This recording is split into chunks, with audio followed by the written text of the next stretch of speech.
Welcome to Nation's Voice Tower. My name is Angelo, your anchor. Now, I have a top secret that has been leaked out within the last few minutes. And I tell you what, this particular secret is going to shock you. I told you, trust Nation's Voice Tower. We are not going to back down from bringing you the best. Now, I want you to take a sit back and enjoy this update. This is top secret. Now listen.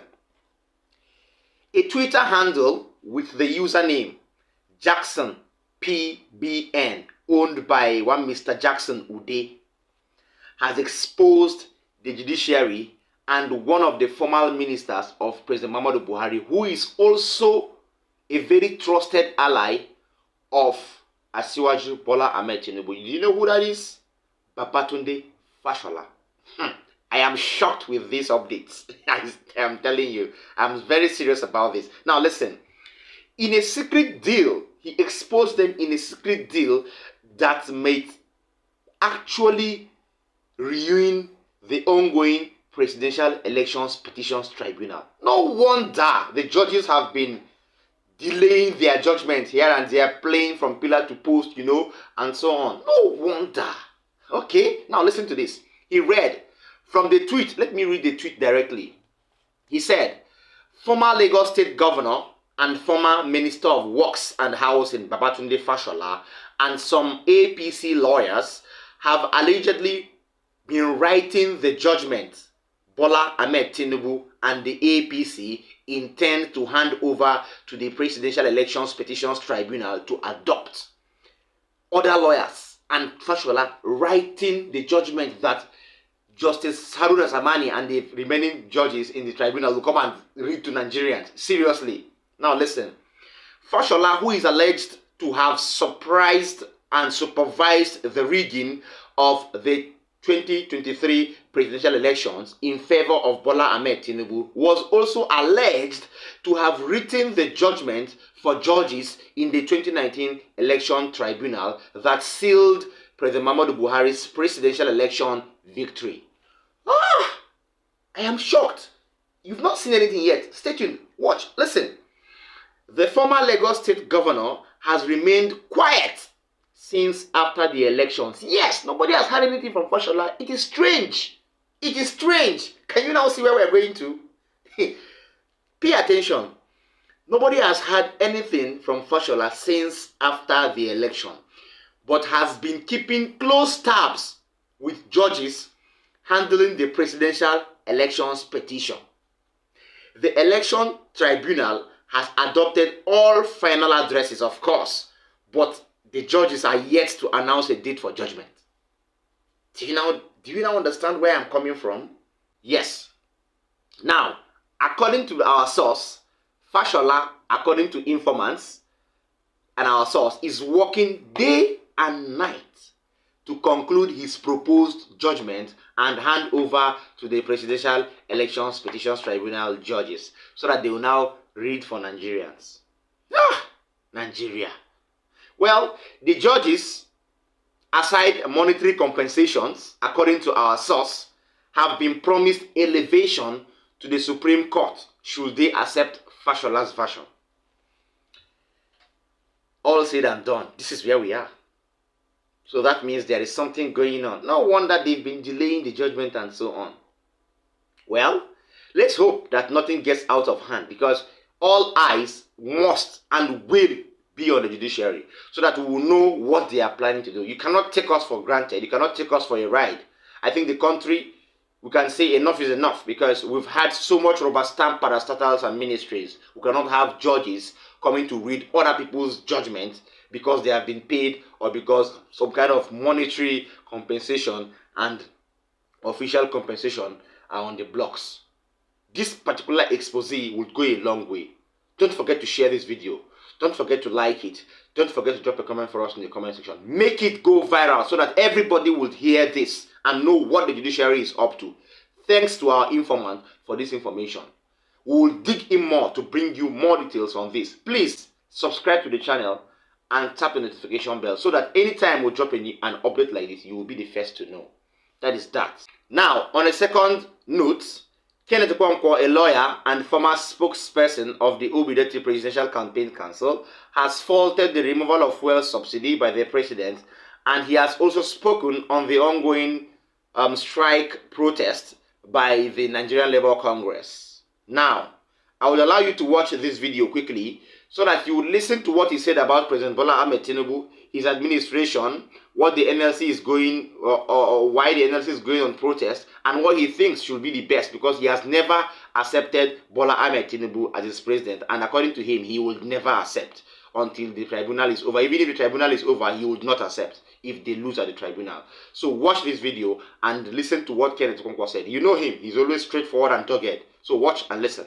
Well, you know, when people are left with no option,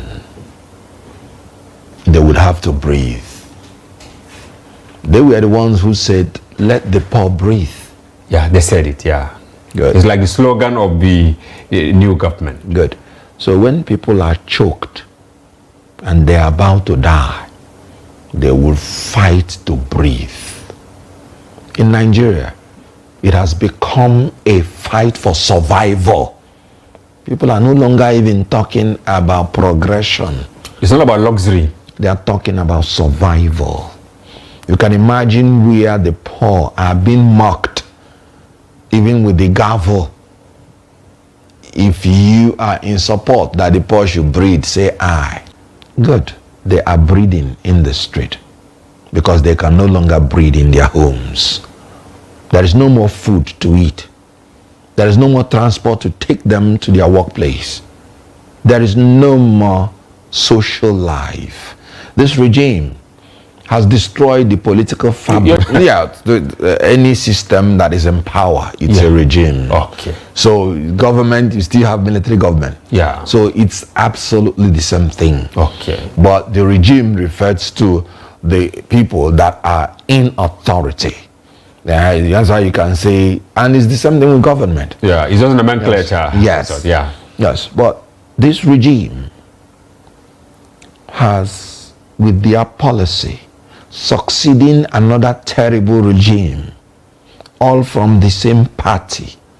They have destroyed the economic system of this country. They have ruined it. They have destroyed the political fabrics.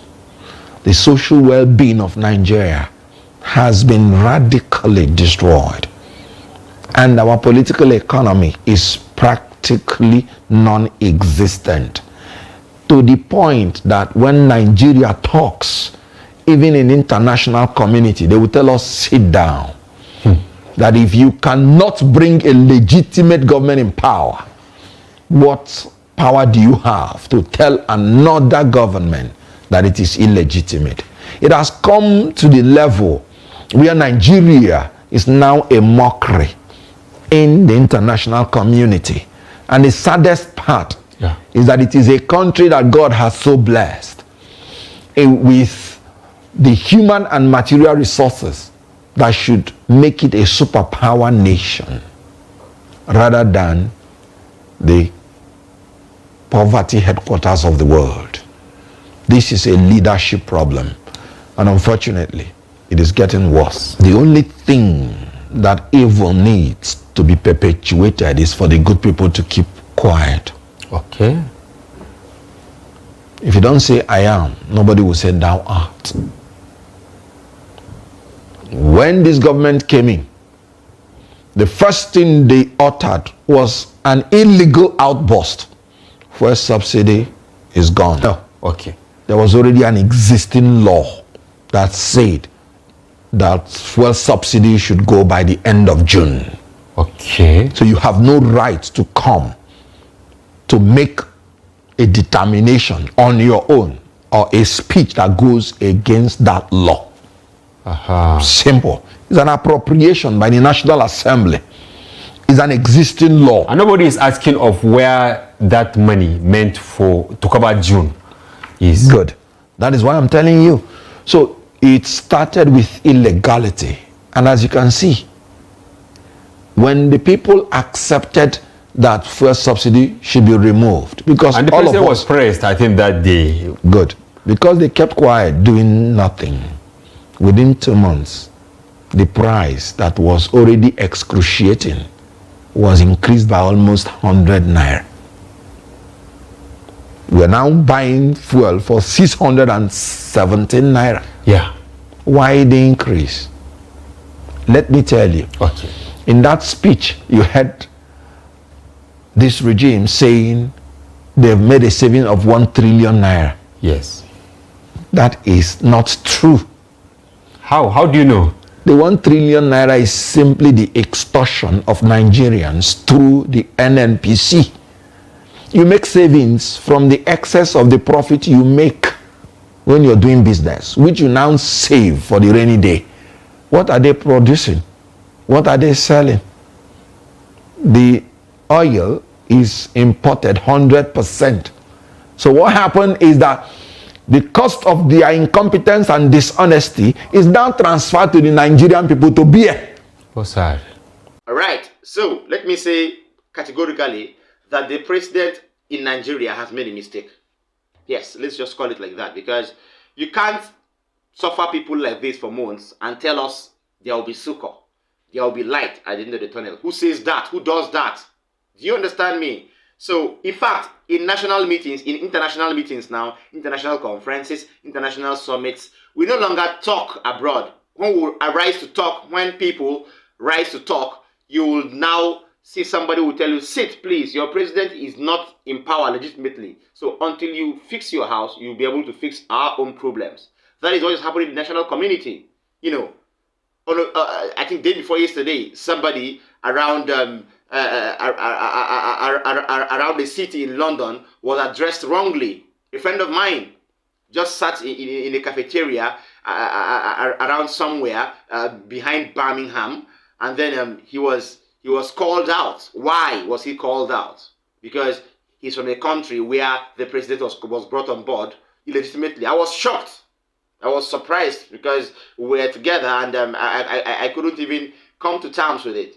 So he had to reiterate what happened to me, and I myself was shocked. You know, so these things can't go on like this. We have to fix the country in any way we can so that our legitimacy will be returned to normalcy.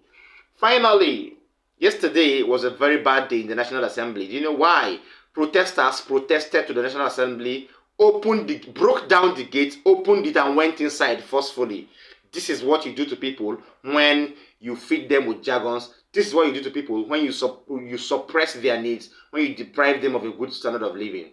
Let me allow you watch the brief clip of that video so that you will understand what grievous sadness and how the gravity of people's anger is over this hardship in Nigeria now. Watch this.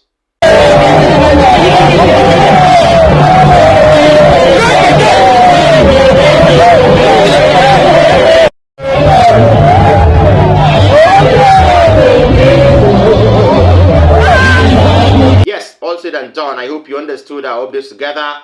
And the National Assembly, I'm so sorry. You can weld your gates back, please, if possible. But these people were just trying to tell you that they are in need, they are in problem, they are in hunger, they are in an economic crunch that needs to be addressed squarely. Please, the fuel pump price is too high for people to afford. No people are going to school, nobody is paying transport to work, nobody feeds well anymore because of this hardship. We don't want the 8,000, we've said that number of times, couple of times over. Please, the government should introduce a better form of living, please, so that it will, or a better form of living that will standardize and normalize the hike in fuel pump price. Don't make us suffer for nothing. Thank you so much for staying with us. From us here, we're going to draw the curtain. See you next time. Bye.